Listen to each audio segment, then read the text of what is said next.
Assalamualaikum warahmatullahi wabarakatuh. Pada kesempatan kali ini kita akan masuk ke pokok bahasan transportasi. Ini adalah contoh permasalahan alokasi yang nantinya akan dianalisis menggunakan metode transportasi. Di permasalahan ini ada 3 sumber 1, sumber 2, dan sumber 3, di mana tiap-tiap sumber itu memiliki kapasitas suplai yang berbeda-beda. Kemudian tiap-tiap sumber tersebut bisa mengirimkan ke 4 tujuan atau destinasi, di mana tiap-tiap destinasi itu memiliki jumlah permintaan yang berbeda-beda. Kemudian ada juga biaya unit pengiriman.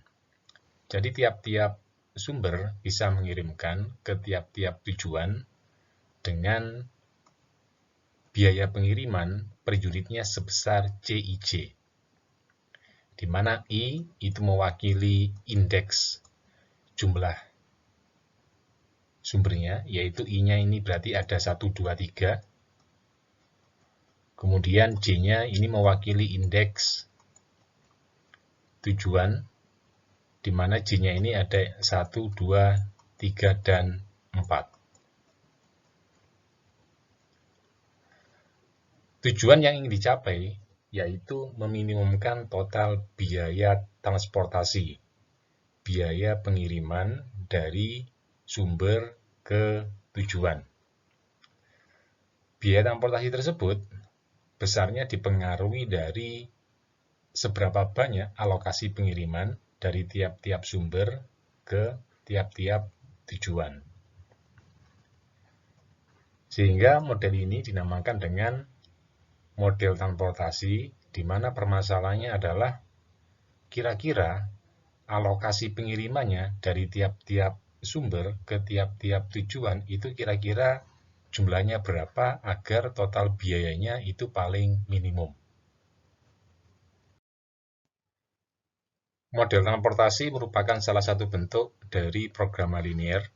Seperti kita ketahui, dalam programa linear itu ada fungsi tujuan, juga ada fungsi constraint. Untuk membentuk fungsi tujuan maupun fungsi constraint dibutuhkan parameter maupun variabel. Variabel keputusannya adalah berapakah alokasi pengiriman dari sumber ke I ke tujuan ke J. Kalau dalam contoh ini, sumbernya ada 3, tujuannya ada 4. Berarti jumlah variabel keputusannya ada sebanyak 12. Dimulai dari X11 sampai dengan X34. Kemudian ada juga parameter biaya pengiriman per unitnya, yaitu CIJ. Contohnya ada C11, ini menunjukkan biaya pengiriman per unit dari sumber 1 ke tujuan 1. Kemudian ada juga parameter kapasitas sumber. S1, S2, S3 berturut-turut menunjukkan kapasitas yang dimiliki oleh sumber 1, 2, dan 3.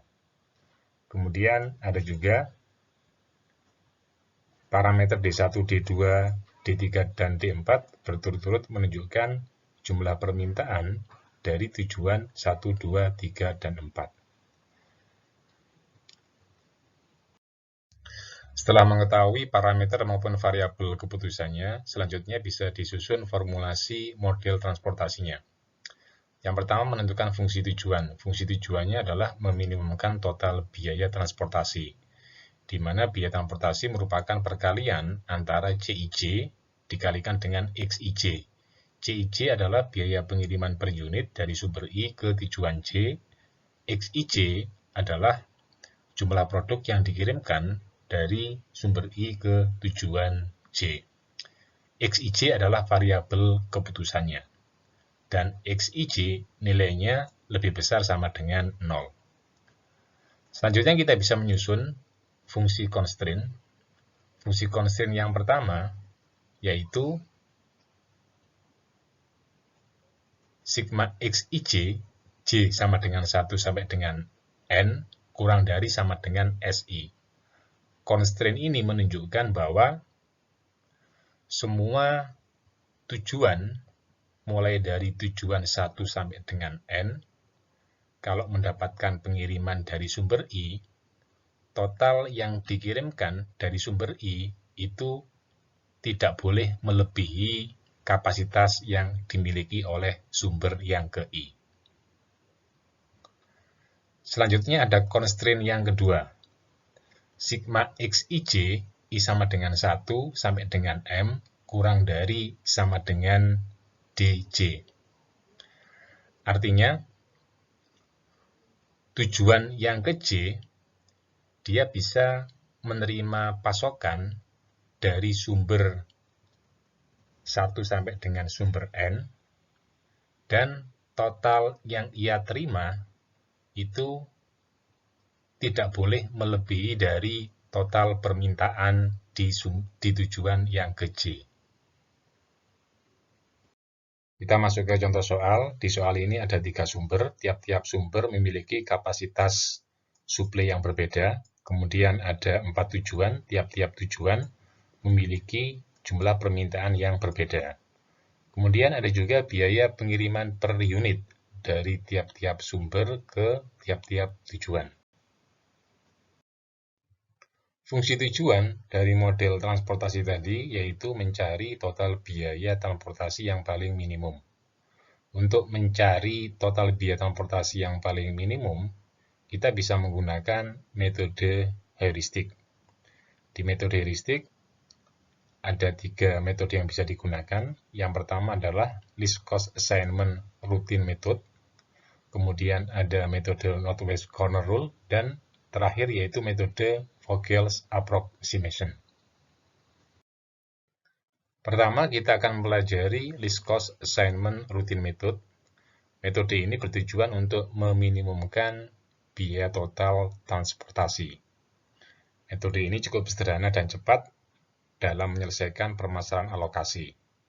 Namun, hasil dari metode ini tidak seoptimal jika dibandingkan dengan metode yang lainnya. Prinsip dari metode least cost sesuai dengan namanya, yaitu biaya terkecil. Alokasi demand sebesar-besarnya pada lokasi sumber yang memberikan biaya transportasi yang sekecil-kecilnya secara berturut-turut. Langkah pertama ketika menggunakan metode least cost, yaitu mencari biaya pengiriman yang paling kecil. Kita lihat di tabel ini biaya pengiriman yang paling kecil, yaitu sebesar $2.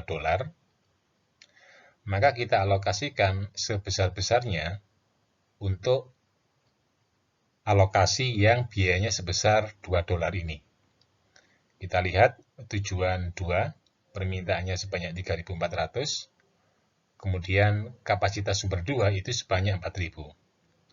Sehingga alokasi terbesar yang nantinya biaya pengirimannya sebesar $2 yaitu 3.400.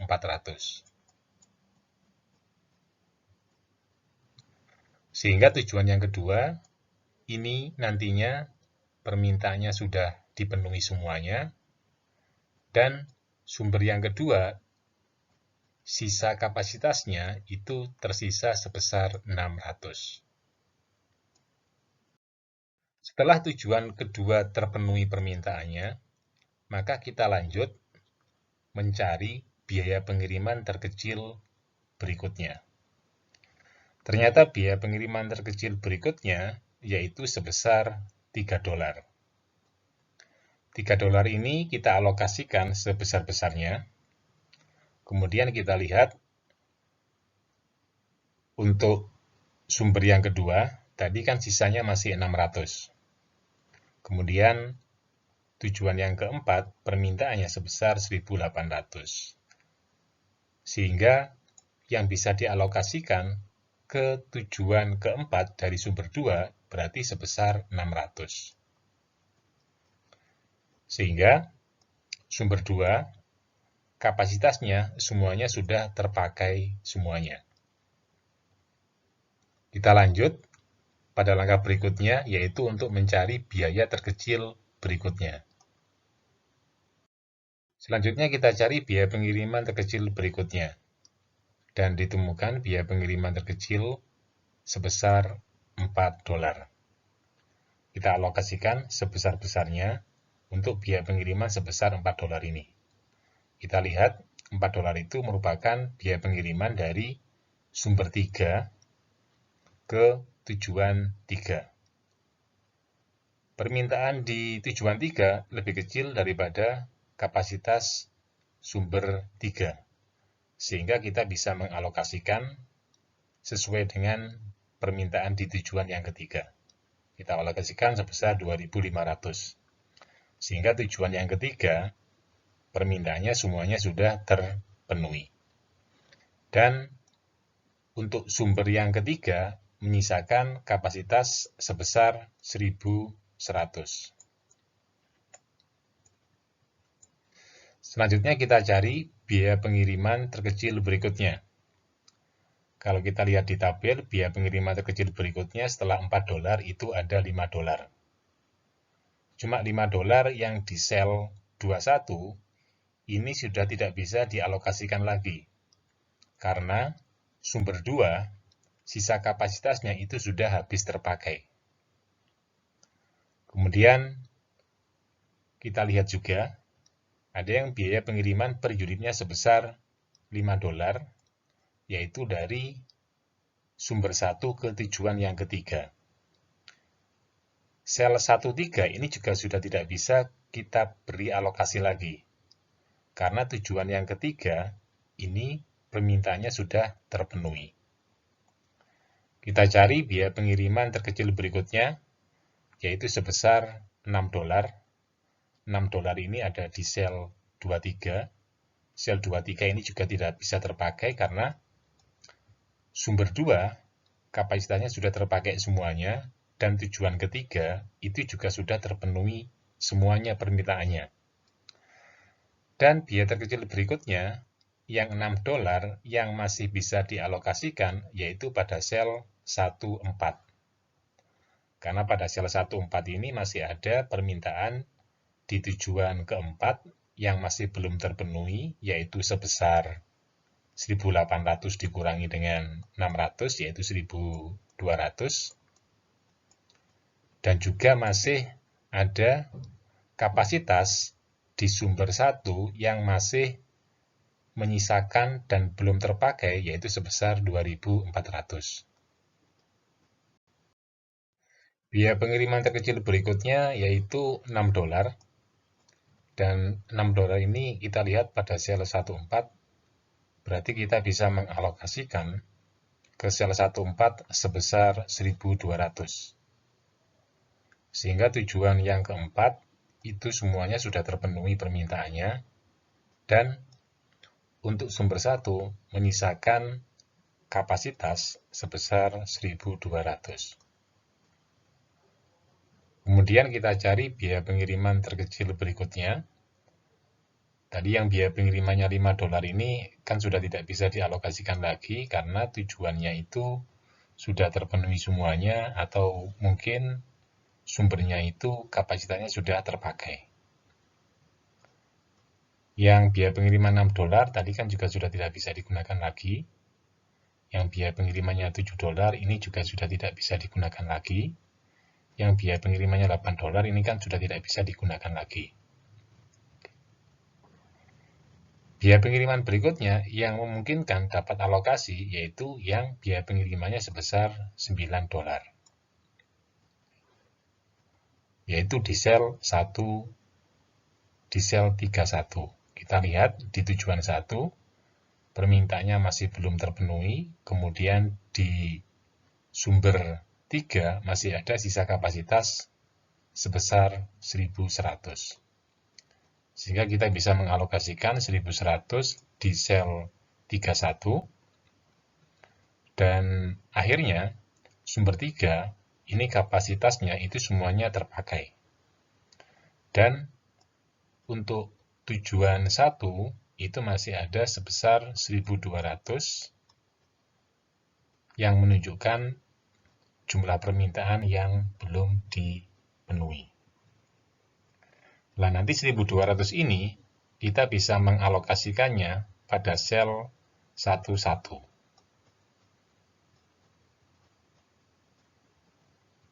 Ya, karena sumber 1 masih ada sisa kapasitas sebesar 1.200 tadi. Dan dengan alokasi ini berarti semua permintaan, mulai dari permintaan di tujuan 1 sampai dengan tujuan 4, semuanya sudah terpenuhi dengan menggunakan kapasitas yang tersedia. Ini adalah alokasi pengiriman dengan menggunakan metode least cost. Selanjutnya kita bisa mencari total biaya transportasi yang merupakan penjumlahan dari semua biaya pengiriman. Biaya pengirimannya adalah perkalian antara jumlah barang yang dikirim dikalikan dengan biaya pengiriman per unitnya. Dengan menggunakan metode least cost diperoleh total biaya transportasi sebesar 47.700.